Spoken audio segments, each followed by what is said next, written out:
this. Paul got here a little bit early to have hair and makeup time in his VIP trailer, so that was good.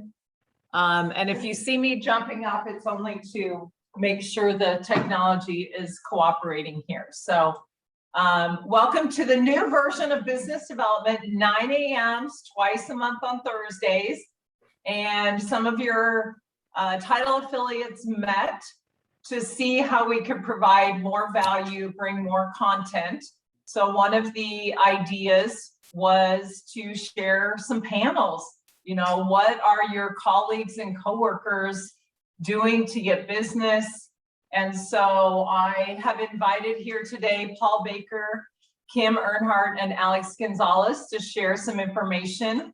So I've got some questions for them, and then we'll take a few questions from the peanut gallery when we are done with our presentation as I've kind of designed it. So I'm going to start out and just introduce them, give a little background on how long they've been in business, what the results recently are, and then we'll proceed with some questions. So first we have Paul Baker. I hope everybody enjoyed the mystery email yesterday. We took their headshots and kind of outlined to see if anybody could guess who was going to be here this morning. So Paul Baker is an associate broker, and apparently he was licensed in September 1986. So before some of us were born. Okay, some of you maybe. So he did just mention this morning that the first time he handled a transaction for someone who was born after the time he got his license, it was a little bit disconcerting, but now it happens all the time. So 1986, you have some definite wisdom to share with us. In 2020, Paul had 20 transactions for about 9 million. And so far in 2021, he has had 21 transactions for 9.5 million. So 2021 is shaping up to be a great year for you. Next, we've got Kim Earnhardt, licensed in 2019. So kind of a newbie here. In 2020, she had 7 transactions for 7.5 million. And I'm not great at math, but I can kind of figure out that average transaction amount. And in 2021 so far, 5 transactions for 8.3 million. So again, really high sales price per transaction. Alex Gonzalez, licensed in 2017. In 2020, had 9 transactions for 3.7 million. And in 2021 so far, 15 transactions for 7.5 million. So congratulations to you guys. You've definitely caught the attention of some of your colleagues and coworkers with those kind of numbers. So why don't we start with you, Paul? Why don't you give us a little bit of a background, where you're from, where you went to school, if you ever had any other job besides real estate with 1986, I don't know if there was any time in there. So a little bit about your family, your hobbies, that kind of stuff. Thank you, Julie. I was a small college basketball player and tried to go overseas to play basketball, and I didn't get a job, so I ended up coming to Arizona. I did work at the Bank of Scottsdale. My background was in banking and finance. I didn't care for it one bit, so I lasted about a year in banking. And my business model was to try to work for the company that was perceived by the market as being number one. So I interviewed and was hired at Russ Lyon Realty down on Lincoln and Scottsdale Road. And I can't begin to tell you the value of learning the trade as a young man from all those legendary producers like Olivia Quist and Carol Nord and Rusty Davis and Dean Dickinson and on and on and on. And I was there about 7 years, and then decided to graduate my commission structure. Went to Realty Executives. The Rector family was the founders and still very involved at that time, and I was there for a good long stretch. And then circling back around, Dave Messner, the original founder of Fine Properties, and I started at Russ Lyon the same year, and he kept bugging me to come over. And so I started at Fine Properties in 2007, and I don't plan to ever go anywhere else. But again, the significance of it is when I come in the office or if I make a phone call to one of our colleagues, I know I'm getting the old expression of priceless information and knowledge and techniques. And that is so valuable to any of us, but especially new people in the business. And been married for 30 years, and we have one daughter, Rachel, who just got married this spring, as many of you know. Thanks. And his wife does in-home daycare and has the honor of spending days with my grandson, Bo. So I'm a little jealous. She gets to spend way more time with him than I do. So thank you. As a side note for all the people on Zoom, in your upper right-hand corner, there's a little grid that says view. And if you put it on speaker view, you will see the panelists and not the whole gallery of everybody who's on the call. So that will give you a better view of the panelists. So tell us any hobbies, special clubs you belong to, anything like that? Well, I've always been very social, and that's been a part of my personal liking as well as my business profile. I was invited to join the Scottsdale 2030 Club, young men's organization, very soon after getting in real estate. I was in that club for many years, many transactions, too many to count over the years. I've been a member of the Scottsdale Chamber for many years. I've been through Scottsdale Leadership. I've been through the SAR Leadership Program. I served 3 years recently on the SAR Board of Directors. I'm currently on an AAR committee. I'm very active with the Boys and Girls Club of Scottsdale. So that's just kind of me outside of my family life. And my work life is giving back to the community, and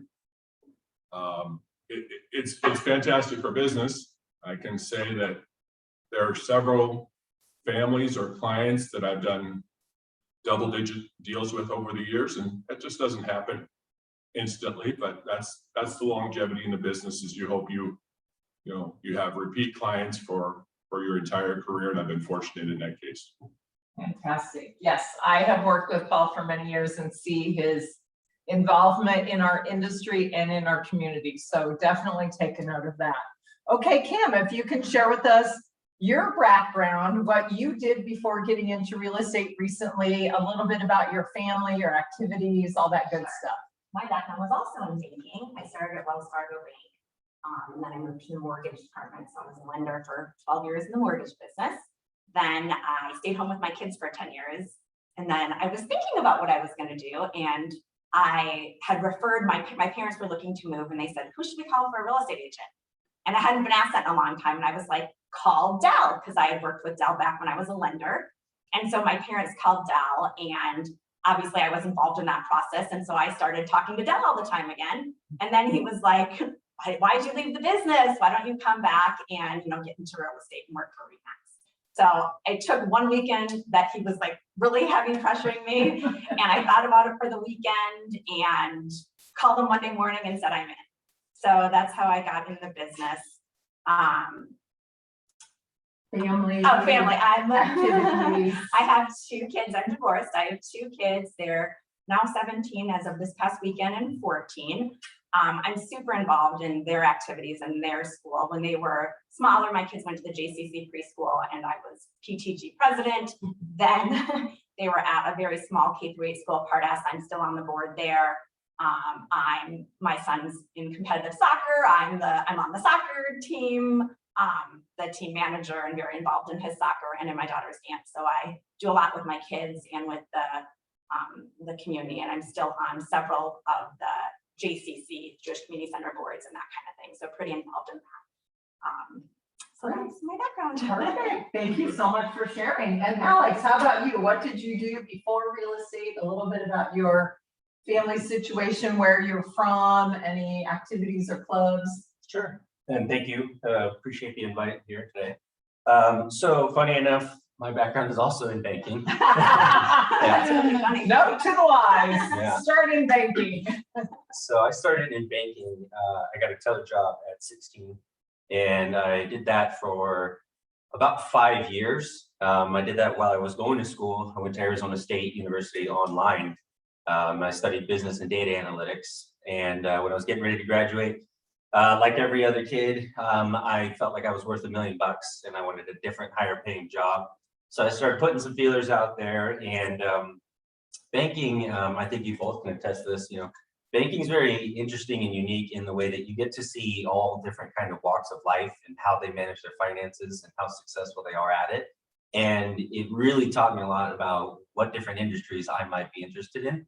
And like I said, I thought I was worth $1 million. So I was looking at my clientele, and some of the best off, well-off clients were either business owners or real estate agents at the time. So I decided to get into real estate, and I studied, like I said, data analytics. So I studied the failure rate for real estate agents, and it's rather high, as we all know. It's up there with owning your own restaurant. So I decided to join a team and do more of an administrative role for some time and kind of soak up whatever I can and learn as much as possible. So I did do that for our first couple of years before I broke out and started trying to do my own sales. And as far as kids, I'm single, no family, no immediate family, but I live real close to my parents, my mom and dad, who I'm really close with. They're both immigrants. I was actually first generation college, so could not have a more supportive family and a stronger family bond. So I see them, 3 to 4 times a week for whether dinner or just popping by. But yeah, so no kids, single, so I got nothing but time to drive all over town, wherever my clients take me. No spouses, no kids, no Yep. pets. No, I go everywhere. Not even You're a ready pet. to go. I spend too little time at the house. I still have not gotten a little fur baby. But What about activities, clubs? What do you do if you happen to find any spare time? yeah, so I'm actually pretty active. Always has been as a kid. I was into dirt biking, skateboarding, everything. Some of you that know me, I actually had a spinal cord injury dirt biking back in 2007. Yeah, and I was in the hospital, and I did obviously a whole lot of rehabilitation. And with that, I ended up joining the Desert Foothills YMCA when it opened in 2009 over on Carefree Highway and 60th Street. So I spent a lot of time there, and about 4 years ago, they asked me to join their board. So I actually serve on their board, so that's something I'm very passionate about. They've got 3 different committees. I've served on all 3. I'm currently on their youth development committee along with their advisory board. So that's something I'm really passionate about. And then hobby, with the legs no longer being what they quite used to be, I had to find different sports. I ended up getting into skydiving 2 years ago. Yeah, so whenever I have time, I skydive as much as I can. But yeah. Okay. I did that once, never again. Yeah, very interesting. So without my really knowing that, the common factors that I'm seeing here are banking. I knew that Kim had a mortgage background, but I did not know the banking and community involvement. Serving on boards, being out in your community is really important in this business for longevity. If you want to churn and burn and get on that hamster wheel, don't bother. But if you want to have longevity and build strong relationships, I think we see that that is a common denominator here. And one of the things too, like I was on all this before real estate. Like it was just naturally kind of who I was and what I did. I didn't do it because of the real estate, but I have to say the referrals I get, like everything that I do basically is referral, and it's all from something like that. So. Perfect segue. So I'll let you start. Tell us about 2 pillars of your business, like open houses, database, referrals, direct mail, door knocking. Like, how do you get your business? Well, I'm so new. I'm still trying everything to see what works and what doesn't work. It's interesting when I look back out of my closed deals, one of them was somebody I met at an open house, and every other one has either been a referral or somebody that like wasn't referred through somebody, but reached out to me directly and said, hey, this is what I'm doing. So when I look back at that, I'm like, okay, I really need to concentrate on the people I know, because I've door knocked my entire neighborhood. I've done everything, but it's really through people I know is where I'm getting my business from. So. When you say you did open houses, did you do a lot of open houses? Did you get a lot of names and only one came through as a deal? I don't think I Okay. did that. You know what I mean? But it's funny because the one that I have that's a closed transaction from that, I love this family and I talk to them all the time, but I was just talking to her the other day and I went back and I wanted to reread my initial text with her because I was like, what did I do? How did I get her? Because I knew it was through an open house, but I didn't really remember. And it was interesting for me because now I'm like, okay, I need to do some more things. I need to obviously, you don't need to always get more business, but I want to kind of go back to that. And what I did after I met her, I had sent her a video saying it was really nice to meet her, yada, yada. And she had commented, and I said, hey, after you left, I looked through some things that you said you were maybe interested in, and I have a few things that, may be exciting for you. And she replied back and said, yes, but I'm not ready until September. And this was in February. And I said, that's okay. Obviously no pressure, whatever, but, I'd still love to meet with you to, show you what I can do. And I met with her at the office. And I remember that. I remember I was really nervous. It was my first time meeting with somebody live at the office. And she was like, I'm in. And I had her sign a buyer broker that day, and she signed it. And then she really did close in September. So her timing was spot on, but it took from February to September for it actually to close. So I need to do more of that.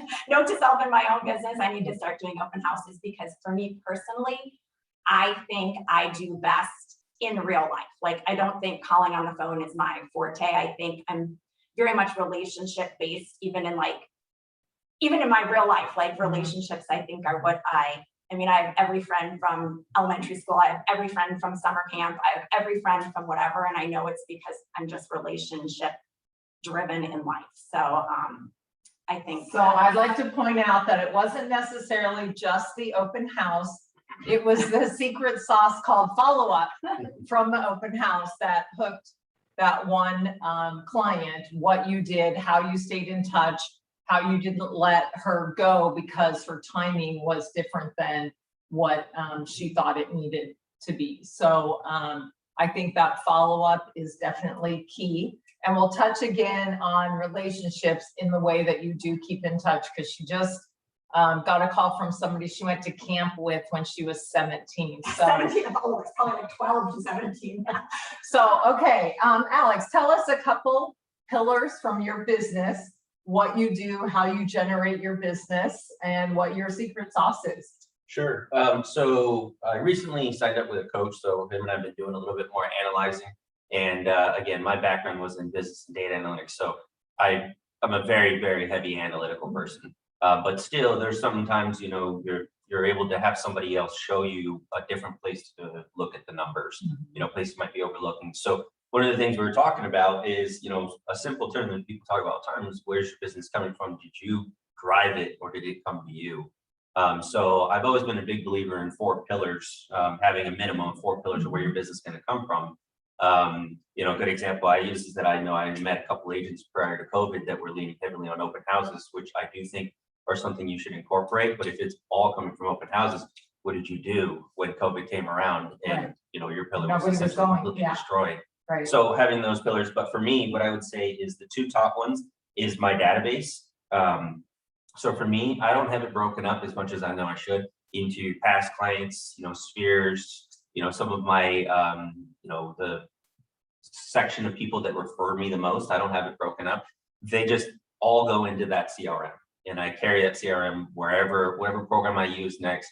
I make sure that everyone gets transferred over. What CRM are you currently I'm using? Currently using Follow Up Boss. Okay. I have past experience with Top Producer. And then when I was in banking, I was using Salesforce, which Salesforce is you can develop it and build it out as much as you want, or it can be as minimal as you purchase it from the base. But there in banking, basically it was, call them, at least 12 times. And then for me, I never really had a set number. I need to call this section of people at least this many times. It was just, how did that last conversation go? Did they raise their hand even a little bit on, hey, I might be buying a house, I might be doing this, or I just got a job, something. Those are all indicators for me. So I'm going to push that next follow-up a little bit higher up. But that database, and you figure you get to 1,000 people in that database, a certain amount of them are going to need to do some sort of real estate in that year. And there's your business right there. So database, without a doubt. And then the second part is really kind of building into that same part. But for me, I eat, breathe, sleep real estate. So, it must get exhausting at times to invite me places, because I know that they're like, we know what he's going to be talking about. So whenever I meet somebody, I'm finding out what they're doing, and then I'm telling them what I do. And if I can find out just remotely where they live, or, first and last name, or if you get a phone number or email, then you're yeah. And you put them into that database, so the more people you're talking to about it, the more people you're increasing that database. But that database isn't going to grow. The number of times I hear people that say, yeah, but you have a large database. Why isn't yours growing? It's the number of conversations you're having. You talk to somebody, throw them in there right away. Right. From all the clubs that you participate in, and all the conversations that you have, through all the people that you kept in touch with, and you can tell you're, very personable. Those people, you throw them right in there, and I think that that's something that all three of us have done. And then from that, you just have a larger database, and their turnover is inevitable. So you're getting some business. So for me, it's database, and then eat, breathe, sleep real estate, which will help you grow that database there. How many people would you say you typically add to your database each week? I would say a good 5 people minimal Okay. per week. So is 5 kind of your goal? No, see, and that's where you can really hone it in even some more, really define it a little bit more. But no, I would say a minimum of 5 people is what I would guess, because it sits somewhere around 600, something like that. Okay, good. And I try to talk to just about everybody on there at least Right. once in a year. Yeah, Kim and I just talked this week about how many people do you add to your database? There's a lot of people in your phone that might not necessarily currently be in your database, and those are good places to go. More referrals from people that but you don't necessarily have them in your database. So it's a good place to look to add people. Okay, Paul, how about you? A couple pillars of business and how you generate your business. Well, as I said before, it's all about the networking that I'm doing and my social connections, repeat clients, of course. I pretty much throughout the day, I'm just calling old clients and friends and working the database, just like Alex said. Some of us old timers know this, but when we meet somebody in the office and interact with them for just a couple minutes, you can pretty quickly size up whether they're going to have success in real estate, or that maybe they ought to go off and do something else. And Alex is a perfect example of a guy is going to continue to hit home runs in this business. He's just a workaholic, and he's knowledgeable, and he's personable. And so congratulations on your success in such a short time. I after 30 plus years, I'm more of a marathon man. I know Carpin will laugh at that since I've never ran a marathon, but I never ran a marathon yet. I do eat, sleep, breathe real estate, but I also don't let it consume me. This can be such a stressful business and problem solving, but I think that's one of the other things we're all good at is problem solving, working our way through a stressful situation and keeping things calm and resolving issues and such. So that's it, just database and making calls and continuing to work. I do have a wonderful newsletter that goes out once a month. Thank you to my partner here to the left. So that's it. So I think what you use Constant Contact as your database. Kim, what do you use? Wise Agent, and Alex gave us the information on Follow Up Boss, as well as previously he used Top Producer and Salesforce. I've had a request for you to speak a little louder. Oh, Okay. I normally get So, yeah, well, because our computer's a little bit further so that we could have everybody on the screen. Okay, we've touched on this a little bit, but if you had to say one thing only, and I know it's hard for realtors, you guys like to talk, one thing that is your key to success, what would you say it is, Alex? Showing up at the office every day. Showing up at the office every day. And to me, that speaks commitment, persistence, involvement. A lot of you follow Tom Ferry, and he says a lot, are you interested or are you committed? And there's a big difference. But if you show up on a regular basis and you're committed, that definitely helps. Okay, Kim, how about you? Just one. That's hard, I don't know. No, I mean, definitely you have to have a plan with how your day's gonna go, because if you don't, your day runs you. So you need to know what you want to get done in a day. Okay. And so prioritize, time management, focus. I think those are all, time management is something that pretty much every agent struggles with. Do you have any keys to managing your day? No. Okay.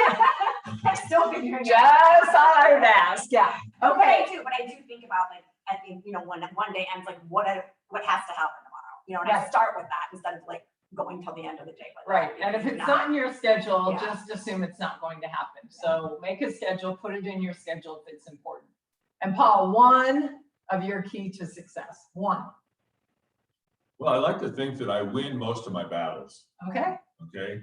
And I can talk a little bit about that. Yeah, So much please. on social media these days is, oh my gosh, I've written 9 offers for this client and she just can't get a house and this and that.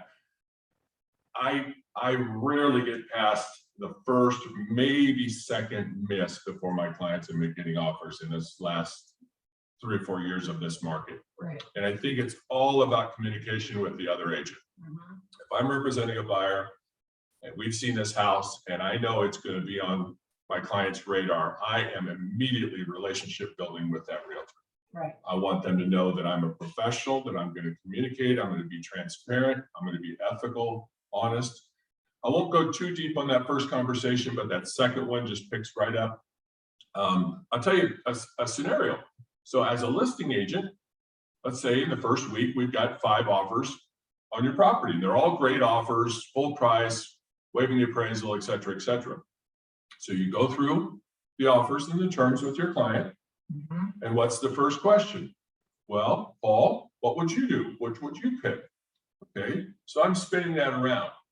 I want to have developed a relationship with that listing agent for my buyers that when that question gets asked, they can say, I've had several conversations with Paul. I know he's with a top firm. I know he's very involved in our association, et cetera, et cetera. I believe that he's the one to get us to the finish line. Right. We all know that that happens. Right. The sellers look to us and say, well, what would you do? Absolutely. So the relationship that I've built over 2 or 3 or 5 or 10 phone calls and communication to let them know I'm the pro, I'm the one you want to deal with in this transaction. I've had good success with it. Well, and I think that speaks to your involvement in our industry. It does not hurt to develop relationships with other real estate agents. I know Linda LeBlanc talks about this frequently. She recognizes a name or has done a transaction in the past with somebody. And in this market, whatever it is that gives your clients an edge, I think it's important. So if you participate in events at SAR, or I know Jill is very involved in the Pinnacle Peak Luxury Home Tour. So there are ways to be involved. You don't have to spend every happy hour with agents. I want you out there meeting with people who buy and sell homes, but to build those relationships, show your face, make sure your name is recognizable to other agents in the business. It is very helpful in a crazy market like this. Okay, moving on. This is going to be a fun one. What is one challenging experience that you've had that you learned from? Maybe it was a complete flop. Maybe it was a challenge that somehow you worked through. Maybe you lost a listing or a buyer, ghosted you. What's something challenging that happened and how did you handle it and what did you learn from it? We all have them. We all have things where we failed and we flopped and we learned and we moved forward. So this is a learning experience to share. Paul, go ahead and start. What's a challenging experience you had? Oh my gosh, I go through the whole. Just one. 30 years, I don't know, but it is about being a chameleon. We've got the whole variety of spectrum of 80-year-old people that are moving into the nursing home, and I have a radar for different things like that. And for example, if from time to time I'll work with someone that's coming out of divorce or a single person that's buying their first house, a single lady in particular. My radar really goes up on those kind of things. But I don't know, stories, yeah, that the whole, but right. It's a business you have to have passion for because it can be very stressful. You've been invited into people's lives for a window of time to make a very important transaction. I guess that's it. Just make sure your passion comes through. Right. Stories of, yeah. We'll do it over wine one night. Yeah. Okay, Kim, do you have any examples? I was telling Julie this the other day. Yeah, I mean, wow. Like how, okay, loud. No, but I was just telling her about a scenario in a closing recently that we were originally in backup position. The listing agent had accepted, he was representing both sides. He called me and said that his buyers were being really difficult. We'd already agreed to waive the inspection and the appraisal and all those things. And my client's asking price was like $100,000 over a list price. So I went, and we knew the issues because they had a home inspection. We knew there was a sewer issue. We knew there was a roof issue. So I, went to my clients. They're like, we're good with all of that. And then of course, when push came to shove, they were not good with all of that. And so the other agent was obviously not happy with me. And then not only that, it started with 18,000 in concessions, then they wanted 20,000. And every single time I had to go to this other agent and tell him this, of which he hated me. I don't know how I got them to agree to it, but I did. But the whole time I felt horrible. Like I was scared of him. I was like, I don't want to have to call him. He's so mad at me. But obviously I did let him know that's how I was feeling. But I felt a little bit conflicted personally because I kept saying, no, they said they're good with this. And he said, fine, let me see if I can get it. Then he'd get it. And then my people would say, actually, we're not fine with it. We need $5,000 more. And so I was trying to manage my client. Like I felt like at some point my client was being a little bit unrealistic. So I was in this, like, I felt I was extremely stressed, but I knew that I was representing my client and I ultimately like had to do, what they wanted. And within that realm of setting proper expectations. So obviously the transaction closed, it was fine. And afterwards, like now I'm like their best person. They invited me to the 40th birthday party. They're sending me people, so it worked out well. But that was one of those, I felt like whatever they agreed on, they ended up not. And so, and the other agent, at the end, I think it was okay. But during the transaction, it was definitely challenging.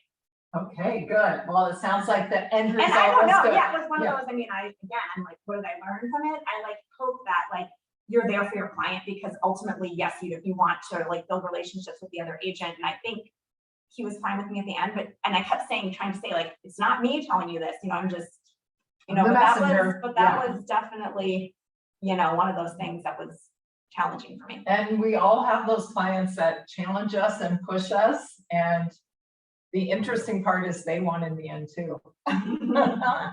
Okay, Alex, do you have any challenging scenarios that you learned from that you'd like to share? Yeah, the one that comes to mind is it was early 2019. So I was starting to pick up some momentum, and I had a buyer who I'd known. I had a little bit of conversation with him, but he approached me and said that he knows of a house that's going to be going up on the market because he has some sort of relationship with the seller, a friend of a friend, He said, hey, would you be willing to write up this contract for 1% and pass on the 2% savings to the seller? That way I know I can get it. This is a discussion that we've kind of kicked around, is what he had said. And at the time, I'm thinking, we're taught to learn to say no. But at the time I'm thinking it's very easy to say no, but now this is a larger dollar home. It's like $800-900 grand, something like that. And I'm thinking, well, the commission, the numbers aren't too bad. It's around my average at the time. And he's saying, you don't do anything. You just write up the contract. You don't have to do the inspection. You don't have to do anything, which is never the case. We all know we have a responsibility for our clients. So for me, he ended up asking me to do all these things. And when he wasn't directly asking me, I felt guilty that I wasn't going to be there. I wasn't going to do that. So I ended up doing the exact same amount of work that I would have done for, 3% or whatever it is that we would have negotiated. And what the lesson taught me was that you could tell yourself, well, I know that I'll say no. But then when the situation changes a little bit, now say it's 2-3 times what your normal transaction rate is or something, you might tell yourself, well, this is a little bit different. Now you're going back on when you committed to yourself, you vowed that you would learn to say no. So for me, I ended up going through that transaction, and Don will tell you, when we have discussions with sellers, buyers, they ask, hey, will you cut your commissions? No. Any other questions? And somebody once told me along the same lines that if you are willing to like cut your commissions up front, it makes your client feel like you're not going to negotiate for them. If you give up your commissions that easily, are you going to give away their money just as easily? Very true. Okay, I'm just going to ask, what do they call this? Like a quick fire round. So, do you currently do open houses? Paula, yes or no? No. Kim? I haven't in a while, but I actually want to. Alex? No. No. Do you do door knocking? Paula? No. Kim? Not in a while. No. Do you do cold calling? Expires, whatever. Paul? To some extent. No. No. No. No. Do you do direct mail? Paul? Yes. Kim? Alex? Team does, but it's not from me. Okay. Let's see here. Okay, what is a lesson that you wish you had known when you were a brand new agent? more recent for Kim to Highlights still remember. are In maybe your first couple of transactions. What's a lesson that you could share for a new agent, whether it's building your business, building relationships, contract writing, negotiating? I do have Kim? something. Okay. actually. When I first started 2 years ago, a lot of my friends are real estate agents. And one of my best friends is a very high producing agent. So I was thinking, oh my gosh, I'm not gonna get any referrals because my entire circle of like my close friends like in life are real estate agents. And so I was like, I don't know, everyone's like, you know, your sphere. I'm like, yeah, my sphere is like my 5 best friends, 3 of us are agents. And so, but it ended up not being that way because like, even though we're all overlap a lot, meaning similar schools and similar this, we do know about different people. And I've been really surprised that my business, because I was like, there's no way I can have just referrals. And I know I still can't have just referrals, but I'm still really surprised that like my business is all referral. So let's talk about that for a minute, and then I'll move on to these guys for lessons. Talk about your social media, because I think that's big for you. I know you're not very active, but you're connected. Yeah, I mean, I need to do more with that. And Julie and I, we were just talking about that, but so many people, like one of my referrals was a girl from college who I still talk to, you know, once a year. I don't talk to her frequently. And she called me and was like, I've got a friend moving. You know, somebody else was somebody I went to summer camp with that saw on social media that I'm in real estate and I'm not the best poster. I try to be better. She called me and was like, I'm buying a house. Somebody else is more of an acquaintance here who called me and said, I have somebody that's moving here. Would you help them? So people, because I'm posting on Facebook, people that I don't talk to regularly, i.e. my old camp friend or whoever, they're reaching out to me and saying, we want to buy a home in Phoenix. Can you help us? So that's been very interesting, especially if I'm not posting and doing as much as I really want to, because I'm not one of those techie people that Julie had to teach me how to post on Facebook, basically. So that's been definitely, I'm getting business from that. And then even locally, friends here that are referring people. And then a couple of my closed people are now referring people. So, So I think what that shows is the power of social media. You don't have to be a techie guru, and it's almost better if you're not in people's face all the time about real estate. It's your daughter's birthday, you know, looking for a college counselor and choosing colleges, market stats. So it's a blend of who you are along with what you do in real estate, which I think is really special. Okay, Paul, a lesson for a new agent that you would like to share. Well, remember your 2 things. You're a real estate agent and you're a lead generator for yourself. I would challenge you, and I've done it, we've all done it, but challenge yourself never to, again, not have a business card when you need one. That's not a simple thing, but we all do it. Yeah. We'd love to give somebody our card and oops, I'm out of cards. They're in the car or they're here. So challenge yourself to do that. And then for me with social media, I'm pretty active on it. I like to brag about the things that my daughter's doing and my family and vacations and things like that.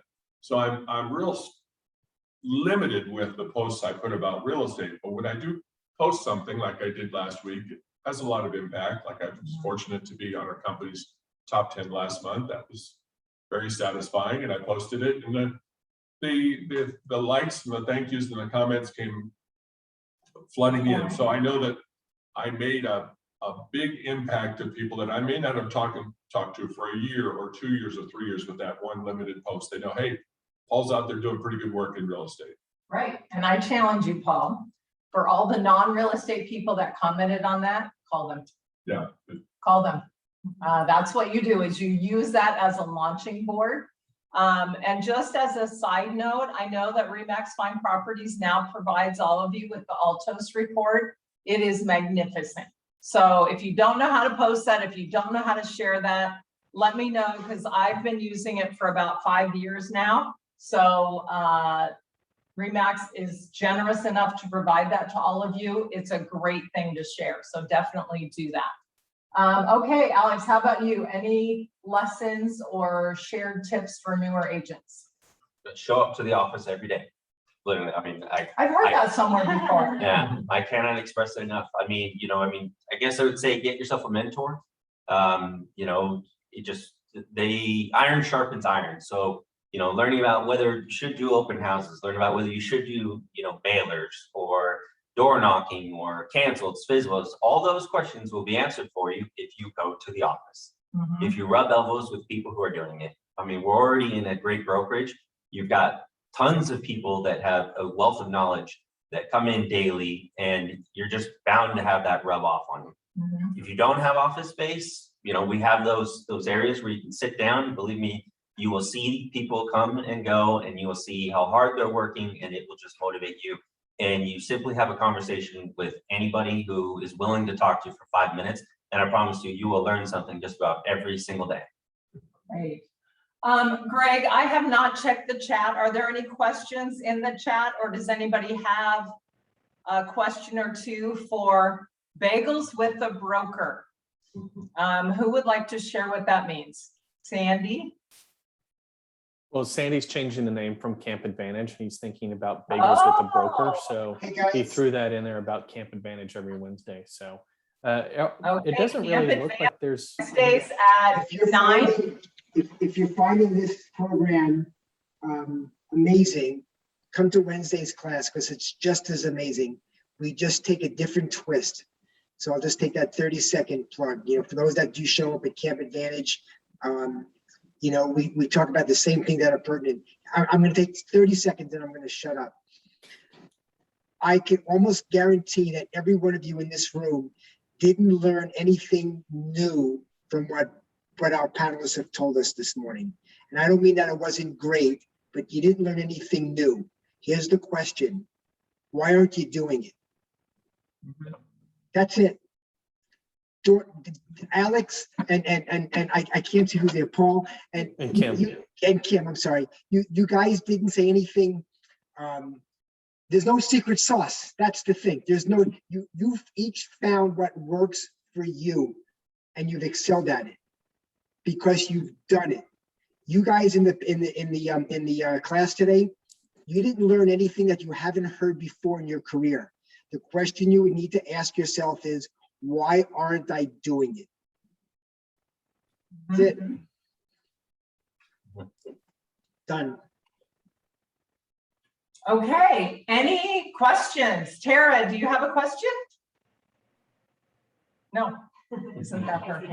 Yeah. Okay, well, on that note then, I will give everybody a few minutes of their day back. And again, thank you so much, Paul, Kim, and Alex. I think we were very lucky to have them here, join us, give us their time. And I wish you all a great Thursday. Thank you, Julie. Thank you, Julie, for hosting today. We really do appreciate it. And thank you to all of our panel members. If you guys have any questions, for any of them, please reach out to them directly because I know they'll be glad to help out. You mind sending out our information, Greg, to anybody who might not have it? For Alex, it's 1-800-I'm-SINGLE. Hey, this isn't a dating app. You don't need to tell everyone you're single more than Oh, once. that's good. Thanks, Greg. No problem. And if you moving guys need, forward, just the let me know. time has changed for both meetings, correct? Yes, from now on, all of our meetings are going Like to it. start at 9 a.m. And the Awesome. reason that we decided to do that is make it really consistent for everyone.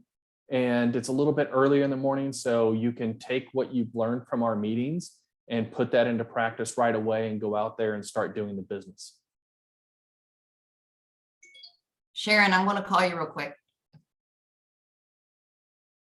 All right, thank you, All right, everybody. great Have a to great see afternoon. We'll see you everybody. guys soon.